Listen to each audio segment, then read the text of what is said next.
picks, props, and futures for tonight's action.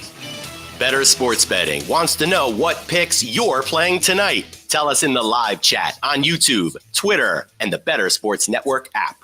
This is Bettor Sports Betting with Fantasy Alarm's Dan Servodidio. What's going on, everyone? Welcome in here to the Bettor Sports Betting Show on Bettor Sports Network and Fantasy Alarm, the Twitter, YouTube, the BSN app, wherever you guys are watching. We appreciate you guys joining us on a Friday afternoon here. I got Jon Impemba with me today to talk through some baseball picks, baseball bets for you guys tonight on Friday night. But we got tons of baseball trades coming in too that we gotta break down for the people here. What's up, John?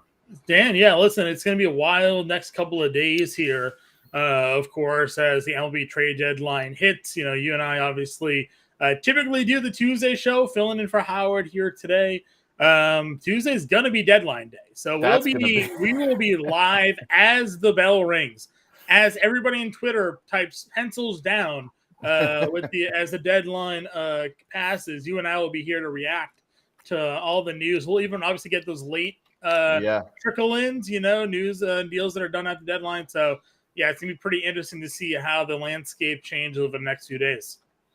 Yeah, and it seems like this might be a deadline also today because we got picks coming in, as soon as we're going live here, that we got to break down for people.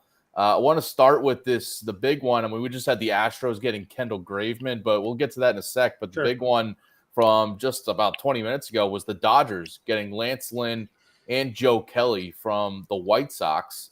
Get some rotation help, get some relief help. They just got Kike Hernandez and Ahmed Rosario from the Guardians, the day before. We talked about it in yesterday's show.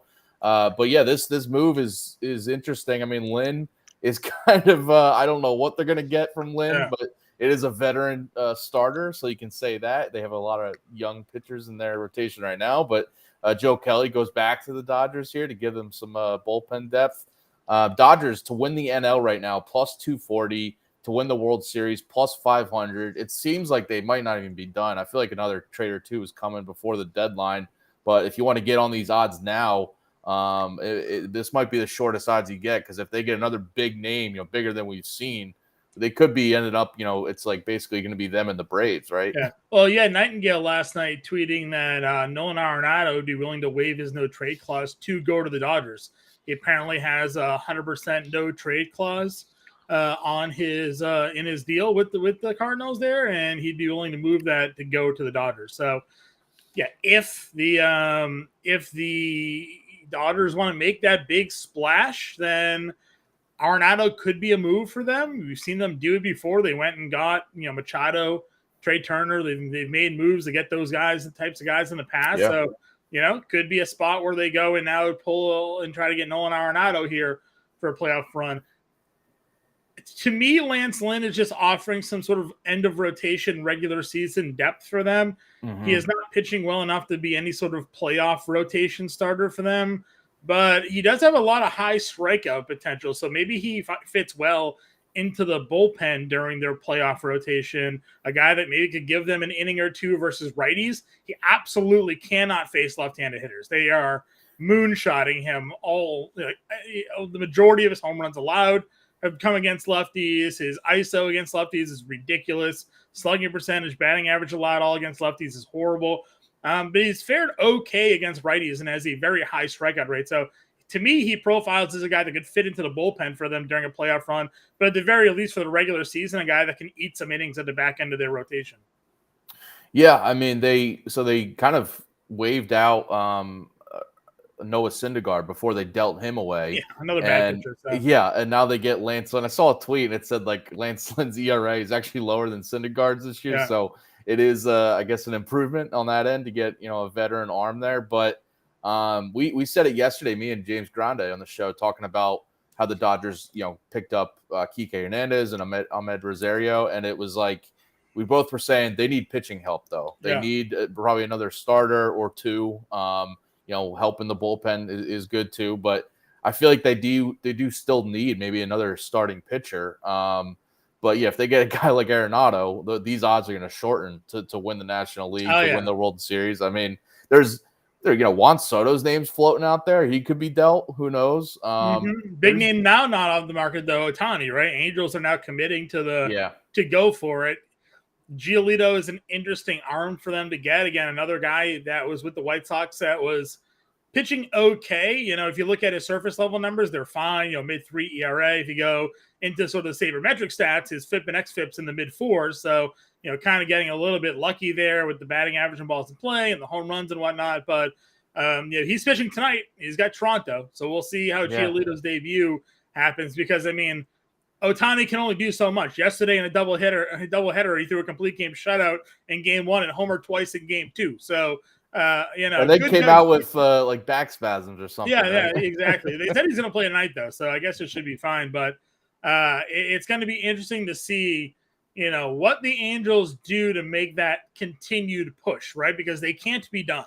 Lucas Giolito and Reynaldo Lopez isn't enough to get out of the West here, make a run into the playoffs. So they're going to need to make a couple more big splashes. I don't know what that means though. Like, do you trade away like a Zach Nato or a Mickey Moniak to get a big player in there? Like, those two guys are playing well for you, but they don't have a good farm system. So they have no real minor league players to deal for guys. So they have to come off of the major league roster or some of the young players that are producing at the major league level to get you some veterans in here. So we'll see. Obviously, Trout will come back and help that lineup a bit. Drury will come back, help that lineup a bit, but they're going to need some more.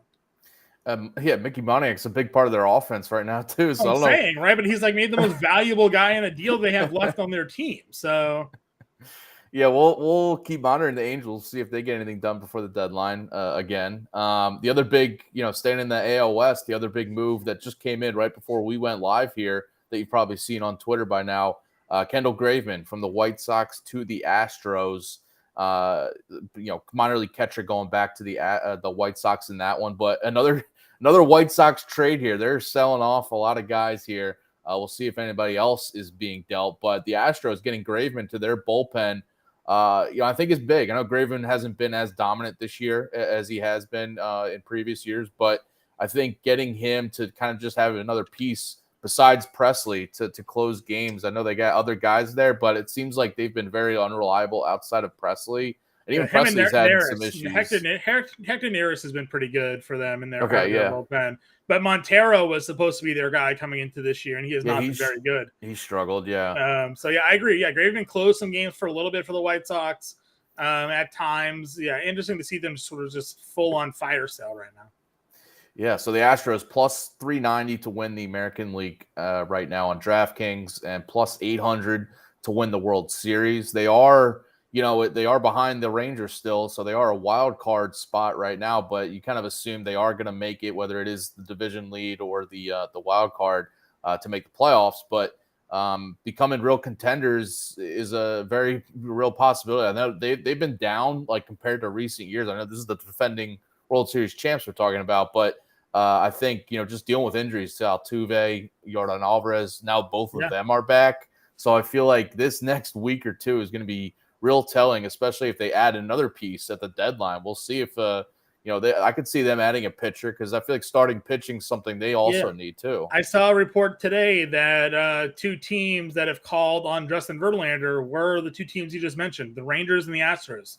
I've called the Mets to see about the availability of Justin Verlander. Don't know the extent of those conversations, but reports are that there are teams linked to him. Mets already looking to flip, big deal 1 year.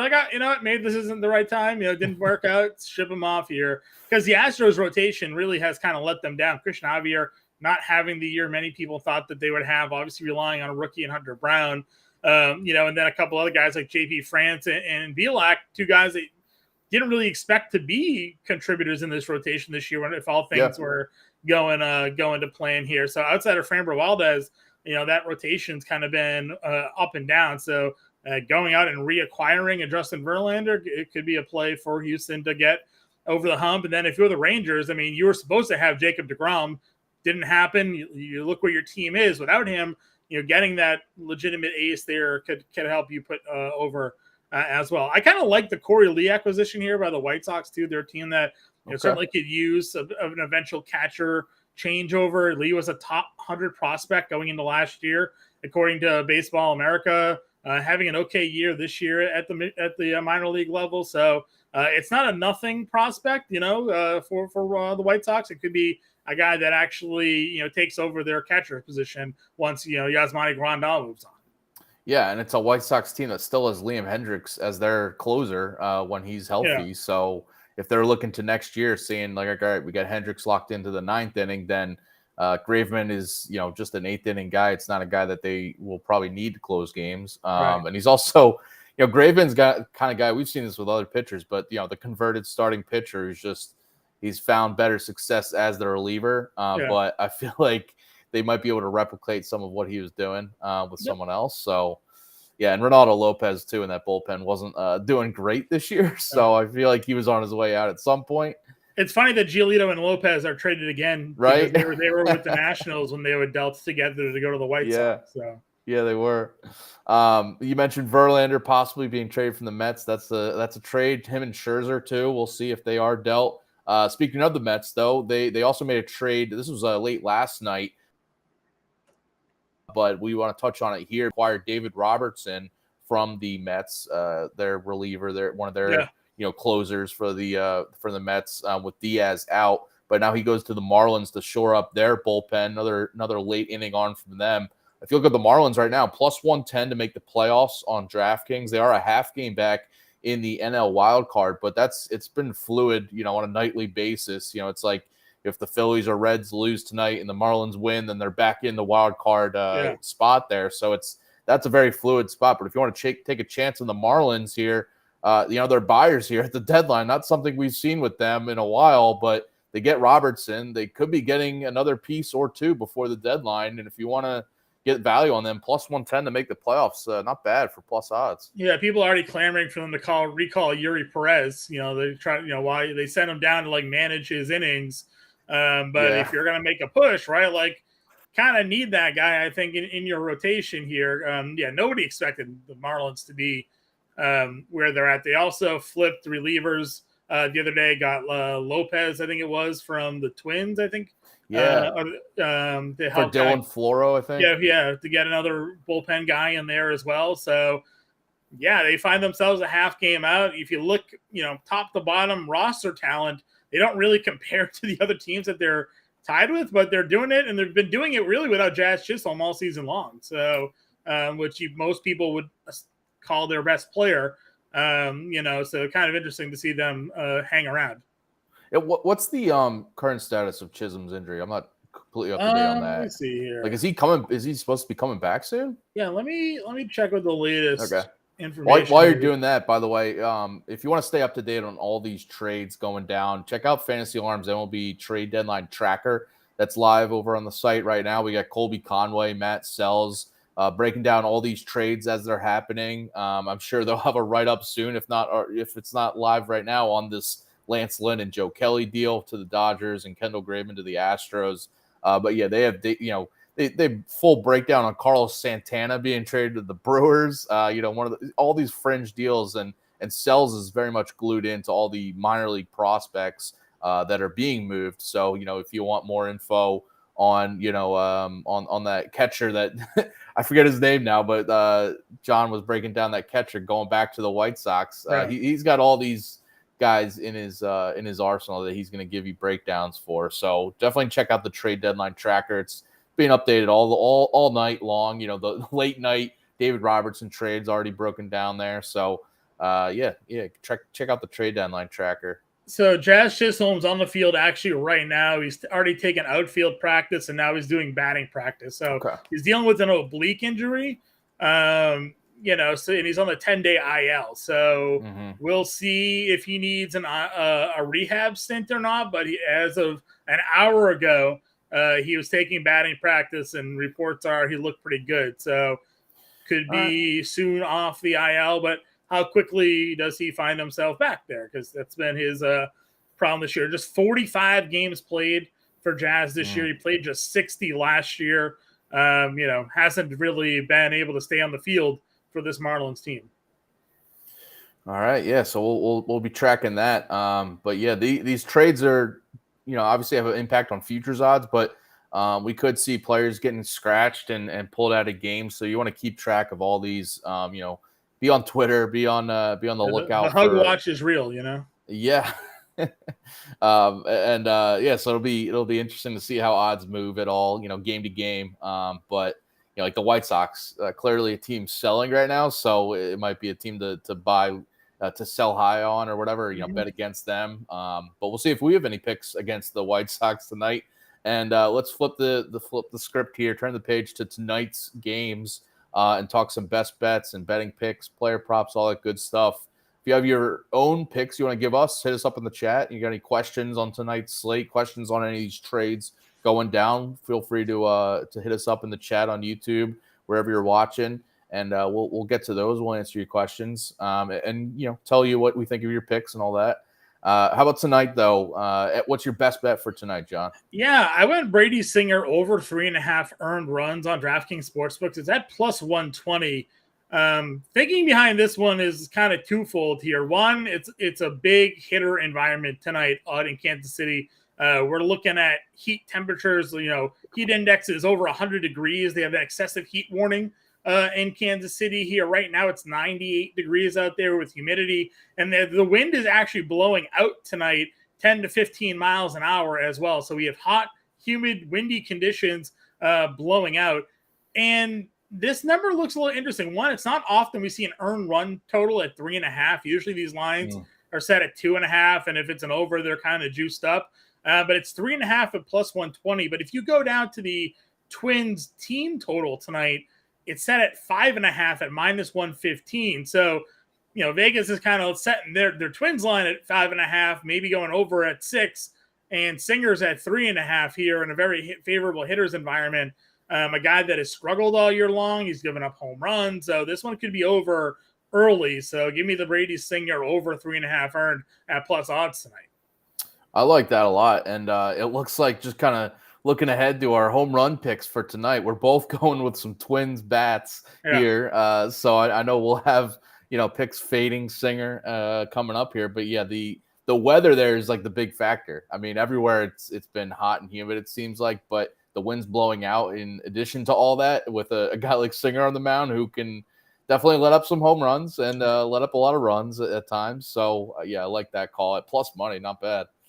My best bet, I'm going with another pitcher prop here. We're both going with some pitcher props. Garrett Cole under 2.5 earned runs at minus 125.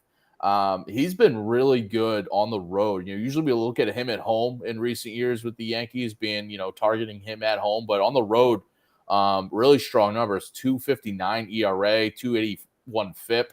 And he's been under 2.5 earned runs in 7 of his 8 road starts.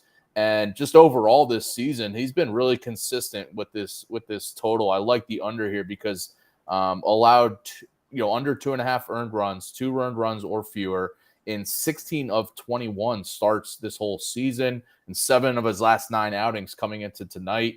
Over his last 9 starts, he has a 2.59 ERA, 2.87 FIP, and it just really sets, it really falls right into a place when you got this Orioles lineup coming in that's, honestly, they've struggled a lot against right-handed pitching since the All-Star break for the past 2 weeks.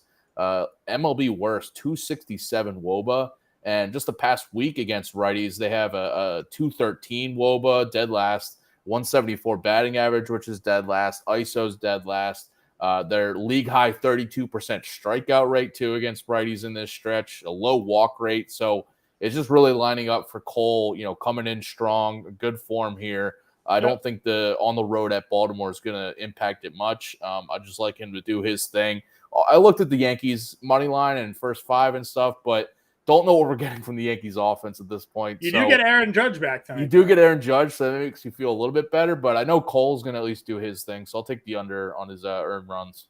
Yeah, I like that one a lot tonight as well. Cole, the strikeouts have really been there lately as well for him, so should be a good spot going up against Baltimore. Yeah, I looked at his strikeout prop too, but I feel like that's always been, he's been up and down with those coming off double-digit strikeout outings, but we'll see if he can keep it going here. But yeah, that 32% strikeout rate for the Orioles over the past week against righties looks pretty good. Yeah, what's their prop at? 8.5 or something like that tonight?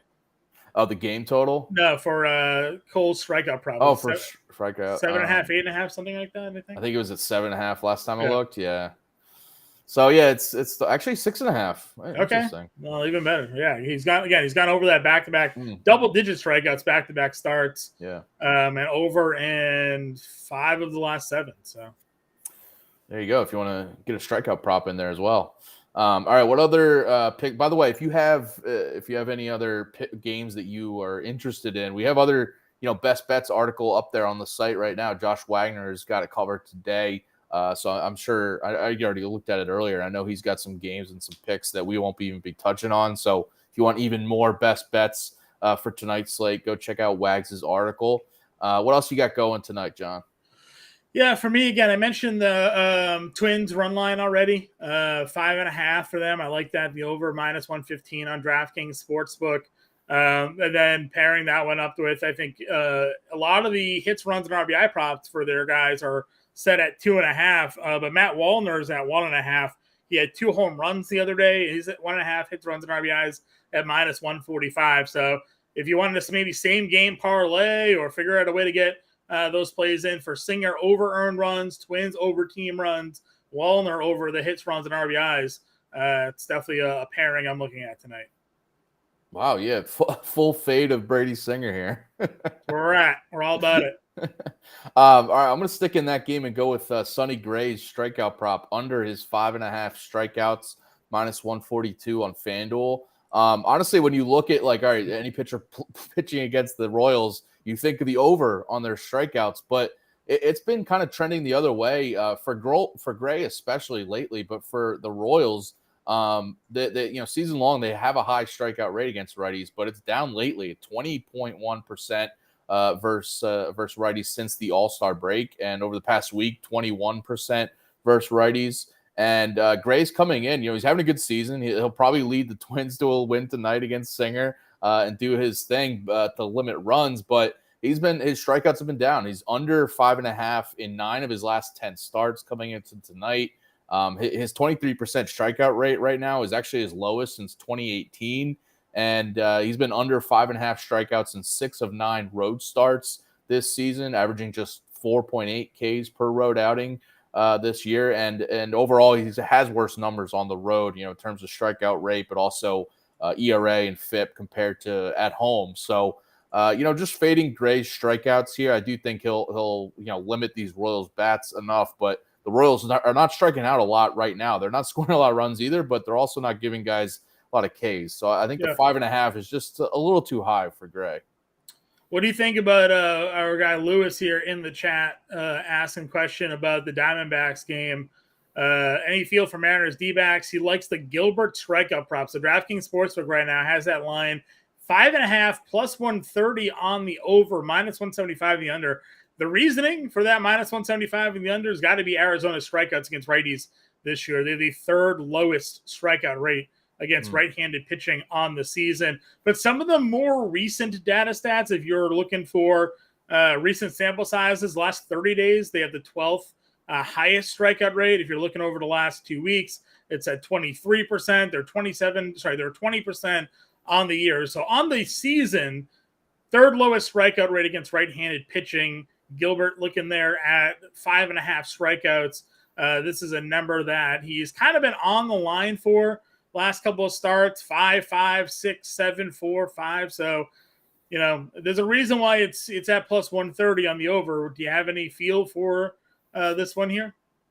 I think I'd lean the under there. I know it's juiced, but I looked at, you mentioned those strikeout splits over the past 30 days, past 2 weeks. Looking at the past 2 weeks against righties, the Diamondbacks, take out strikeout rate, they are like a top 10 offense. 355 WOBA against righties. A high 9.4 walk percentage too.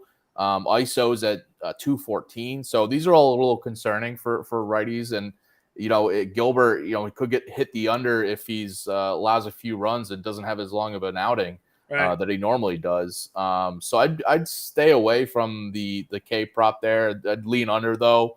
Lewis also says Julio to homer off Henry tonight too. Tommy Henry in that Plus game. 450 on that one right there.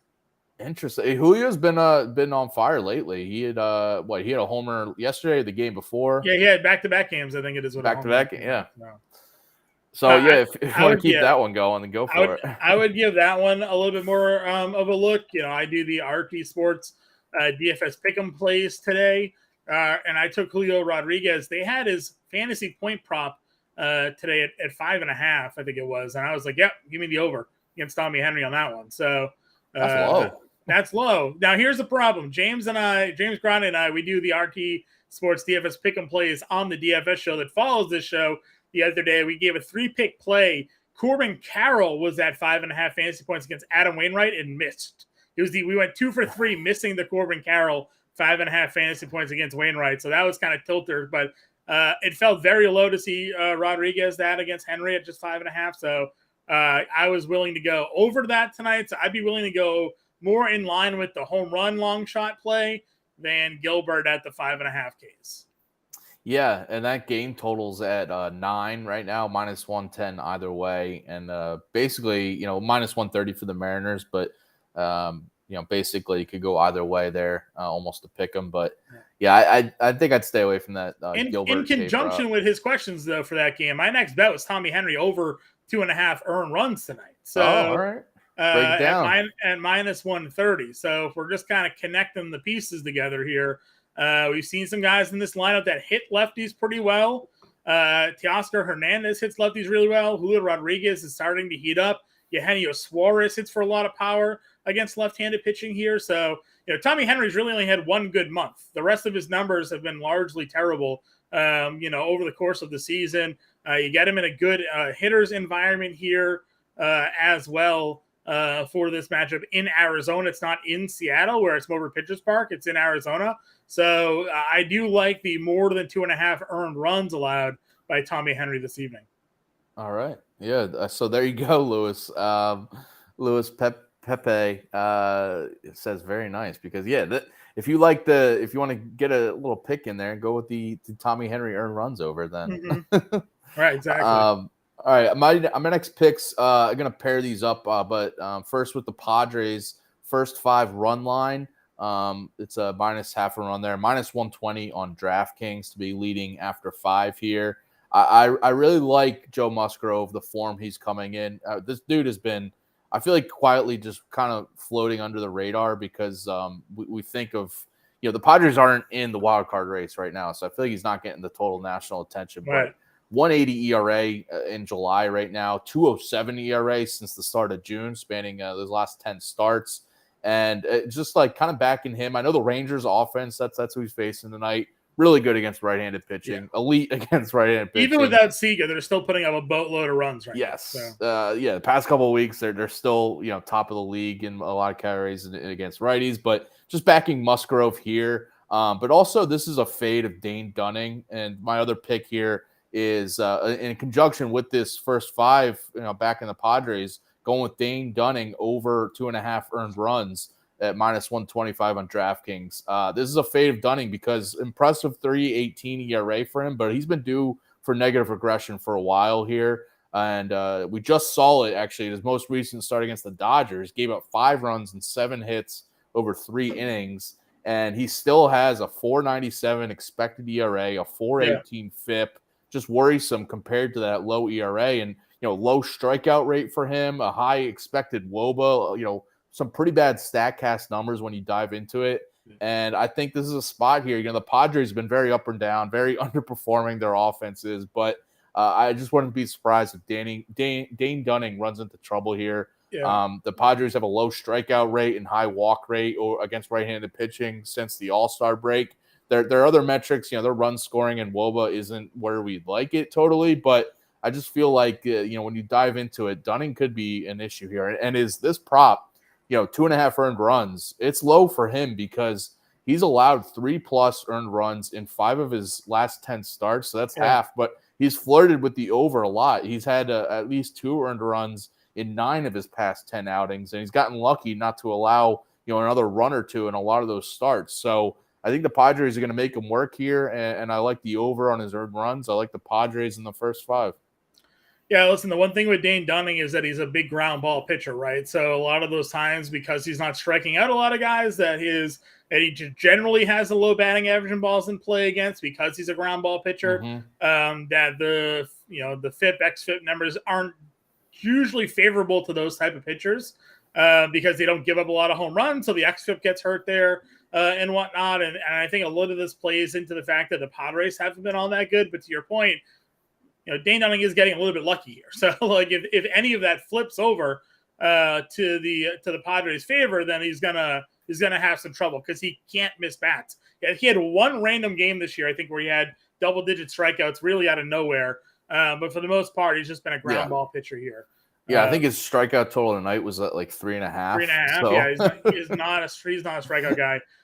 Cordero in the chat here saying Mins could be a good stack. You're about 20 minutes late to the show because we are all in on Minnesota here this evening. 1,000% agree. Well, my bet of the day was over Brady Singer 3.5 earned runs at plus 130. We like Matt Wallner tonight.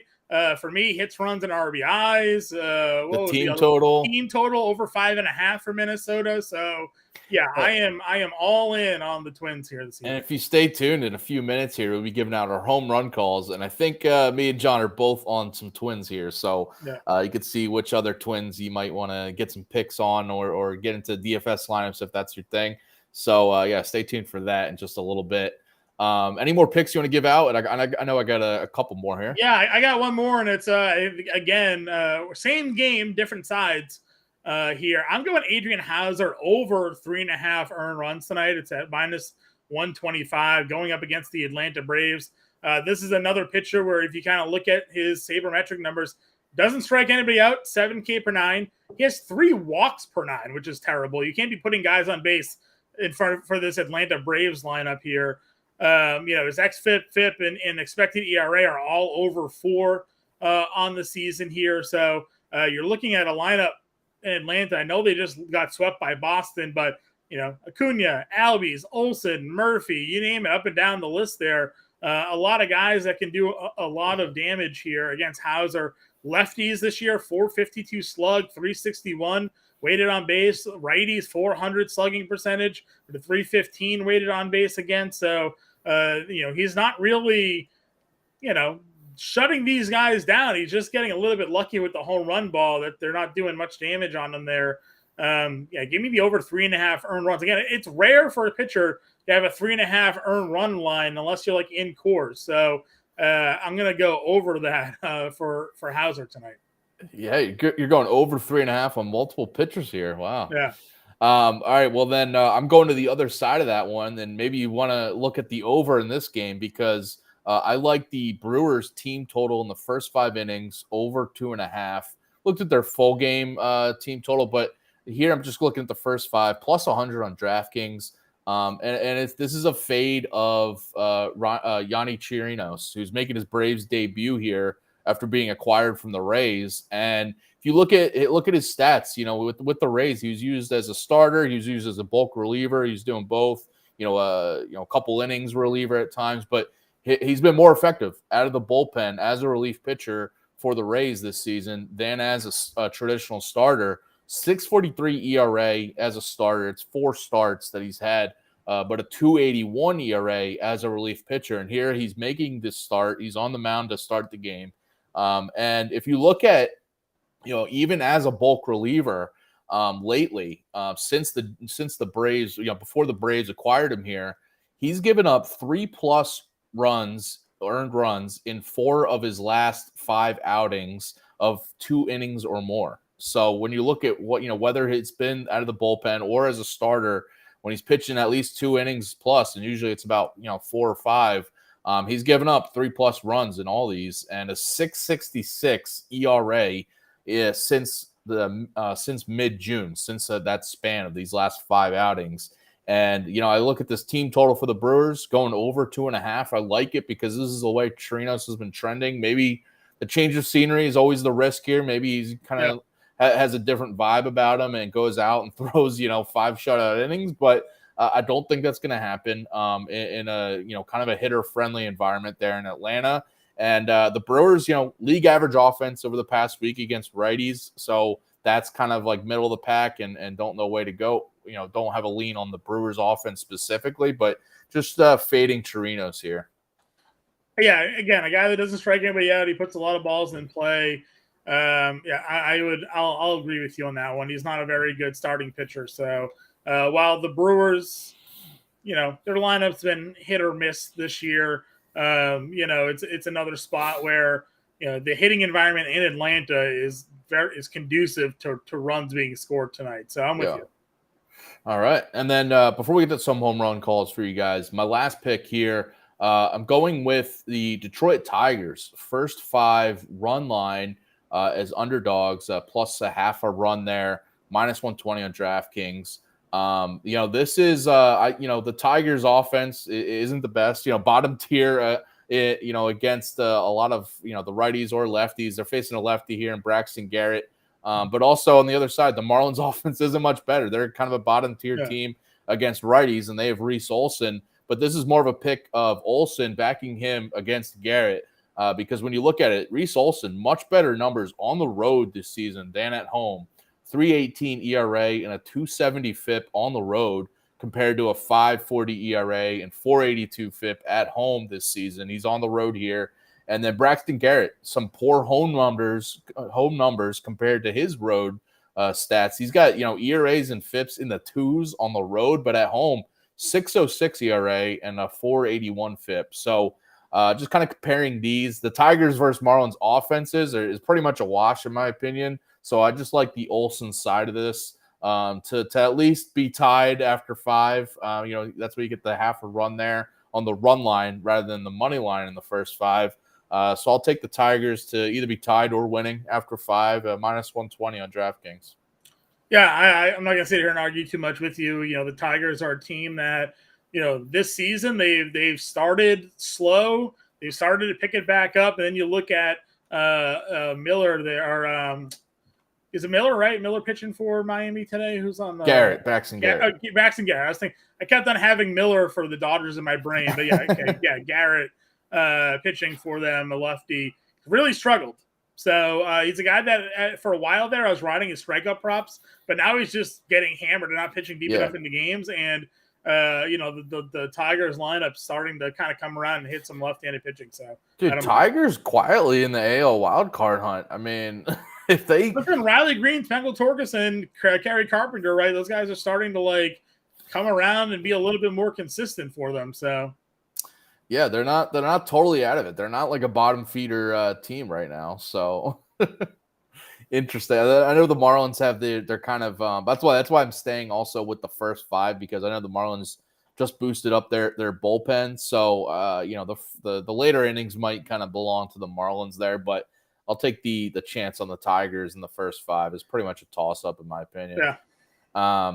All right, so that about does it for our betting picks. We got to get to some home run calls, but I got to just remind you guys, if you haven't already, to go check out the Fantasy Alarm Fantasy Football Draft Guide that's live right now online at Fantasy Alarm and get that All-Pro subscription as well. If you do have the All-Pro subscription, you get all the DFS playbooks and DFS advice, but you get the draft guide for free. And you can get that All-Pro subscription with a 7-day free trial. If you go to fantasyalarm.com/draft guide, you can check that out, but you can also get the draft guide for $26.99. Cheat sheet now live too. So if you get the subscription, Howard Bender's fantasy football cheat sheet launched this afternoon. One-stop shop for all your rankings, auction values, draft grid, Coop's dynamic tier rankings are in there as well. So and that is updated throughout the offseason. So now's the time to go ahead and get that. Don't need to go buy a magazine at the supermarket anymore. That thing's out of date. It's not going to have where Dalvin Cook is signed. It's not going to have where DeAndre Hopkins is now a Tennessee Titan. Just missing that information. You're not getting all of the stuff you need to know. So, get the Fantasy Alarm Living Draft Guide, get the cheat sheet. It gets updated. You can download the updates. Whenever it happens, they get pushed out. You get alerted. So definitely come and join the family now. Awesome. Yeah. Get on it now. All right, let's get to our home run predictions for tonight, our daily dingers for Friday. It is That's a dinger. All right, we teased it. We teased what way we might be leaning here. Who you got going deep, John? Yeah, hopefully he's in the lineup. He's been out of the line the last couple of days due to a shoulder injury here, but Alex Kirilloff is the home run guy for me tonight. Again, we're going against Brady Singer. They have a heat index of 109 in Kansas City. High right now is 98. It's humid. Wind is blowing out. Brady Singer's been getting hammered. Kirilloff, last 10 games, has 4 homers during that span. So let's hope he's in the lineup because I'm going to be going Alex Kirilloff tonight at plus 550. And I'm sticking right with the Twins here. You mentioned the weather situation there, very favorable to hitters tonight. And then, for the Twins offense against Brady Singer, you mentioned you like the over on his earned runs prop. He's prone to allowing a few home runs if he gets in tight spots and, lets people to elevate. So I'm looking at Edouard Julien at plus 500 on DraftKings. This guy's been, hammering right-handed pitching all season. He's been on a roll here, but 320 batting average, 607 slug against righties. All 10 of his home runs have come against right-handed pitching, and he's swinging a hot bat since the All-Star break. 410 batting average, 718 slug, and now 6 home runs in the month of July. He just homered 2 days ago, and I think he gets another one here. So I'll go with plus 500 on Julien. Yeah, best part about the Twins is they finally stopped pinch hitting for their guys. There was a point in time during this season where all of their guys, all their lefties would get 2 ABs, or their righties would get 2 ABs because as soon as a lefty or righty reliever came in, they would get pinch hit for. That doesn't really happen anymore. They just play Kepler, play Julien, play Kirilloff. The game, lefty or righty, doesn't matter. It's been helping them win games too. I mean, they're sticking with their guys, and it's working. Especially because when you have guys like Julien, Kirilloff, other guys stepping up because Correa's having a down year compared to what you'd think from him. Buxton's being Buxton in out of the lineup, So Gallo's either hitting a home run or striking out as usual. So they need, Julian's another guy. Polanco's been hurt all year for them, Well, I forgot that Polanco existed, honestly. Yeah. Because he's been out. He's been hurt all season. So, that's what it is. So. All right, so those are your home run calls for tonight. And if you missed any of our betting picks for this show for tonight, definitely go back and watch on YouTube if you're watching there. And you can see all of our, player props, betting picks for tonight, some awesome trade analysis at the beginning of the show for, again, if you missed it, Kendall Graveman going to the Astros and Lance Lynn and Joe Kelly going to the Dodgers just before we went live today. And I'm sure, we'll be back on Monday at 4 o'clock Eastern, and I'm sure we will have more trades to discuss there from the weekend. And, Tuesday's show, you mentioned, John, we will be very busy with some of the trades coming in and the impact on futures odds and games that night, picks that night that we'll have. So if you need any help, kind of maneuvering all of that, we are here to help you. Appreciate everyone tuning in today. Coming up after us, by the way, 5 p.m. Eastern, we have the MLB DFS Quick Pitch live show with Fensty and Grande, and then the Alarm Fantasy Baseball podcast at 6 p.m. Eastern.